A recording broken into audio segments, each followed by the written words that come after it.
अजमेर के अंदर जो ड्रग कंट्रोल डिपार्टमेंट है उसके द्वारा विभिन्न क्षेत्रों के अंदर और जो है जब छापे की कार्रवाई की गई तो दरगाह अंदरकोट क्षेत्र स्थित Khwaja medical and general store वहाँ पर जो है नशीली दवा और प्रतिबंधित एच शेड्यूल ड्रग्स के रूप में एविल के लगभग 500-600 के आसपास संख्या में इंजेक्शन पाए गए।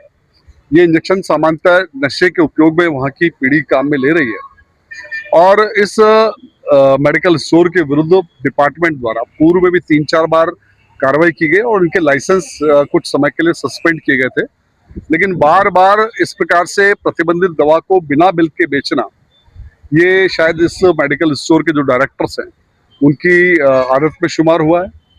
और जैसा जानकारी में आया कि इसके डायरेक्टर्स पार्टनरशिप के रूप में कोई हमारे कांग्रेस के पदाधिकारी भी हैं, तो ये एक बड़ा विषय सामने आया है और मुझे लगता है कि ये हमारे अजमेर वैसे भी कुख्यात होता जा रहा है, बदनाम होता जा रहा है कि नशे के ट्रांजिट पॉइंट के रूप में, जहाँ से नशीली दवाएं अवैध रूप से मिलती है, बिकती है। हमारे अजमेर के युवा भी कहीं ना कहीं उसी चपेट में आ रहे हैं और न केवल अजमेर में 50 वर्षों का अटूट विश्वास, गोल्डन जुबली ऑफर, शादी हो या त्योहार, अब आपकी हर खरीद पर मिलेगा निश्चित उपहार। ग्यारसी लाल, सुरेश चंद्र एवं जनक नंदिनी, पुरानी मंडी, अजमेर में बिकना बल्कि यहाँ से आगे तक भी जिलों में सप्लाई होती है।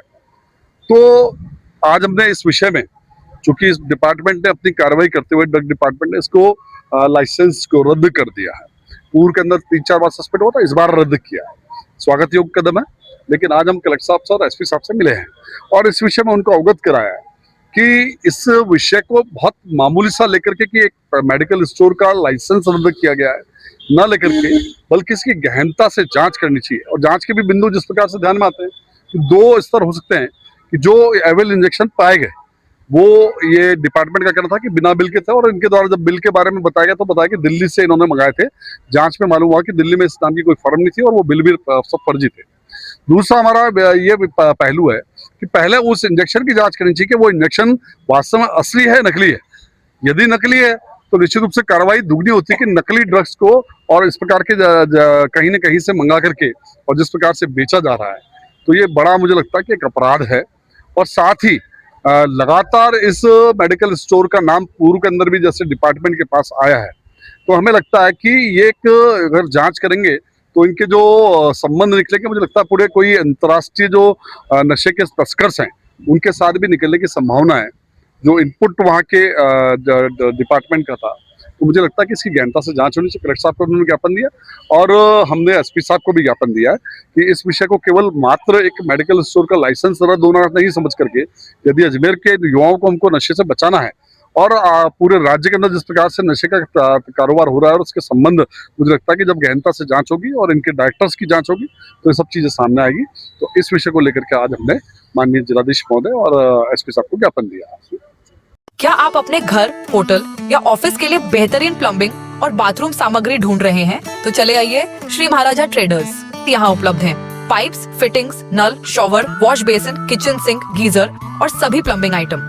साथ ही Astral, Corsa, Jaquar, Hindware, Esco, Racold, Paras और इक्वाजल जैसे भरोसेमंद ब्रांड्स की शानदार रेंज, उचित कीमत, विशाल स्टॉक और बेहतरीन सेवा, सब कुछ एक ही जगह। श्री महाराजा ट्रेडर्स, ज्ञान विहार गेट के बाहर, होटल अटलांटिका के सामने, अजमेर। भारत का प्रतिष्ठित और भरोसेमंद नाम कैच मसाले वालों का शीर घी अब आपके अपने शहर अजमेर में दस्तक दे चुका है। खुशबू ऐसी कि खाने से कोई खुद को रोक ना पाए। दानेदार शीर घी स्वाद बढ़ाए और हर बार खाना यादगार बन जाए। शीर घी हर गृहिणी की पहली पसंद। स्वाद और शुद्धता का वादा। गाय और भैंस का घी एक अच्छी आदत। अधिकृत विक्रेता राजोद एंटरप्राइजेस, शॉप नंबर 1, संत कंवर राम, धर्मशाला, लाल कोठी, Kaiserganj, Ajmer. Maharaja Agrasen Public School, a CBSE affiliated co-educational school. Admissions are open for classes nursery to 9th and 11th, commerce, science and humanities. There will be no admission fees for classes pre-primary and first.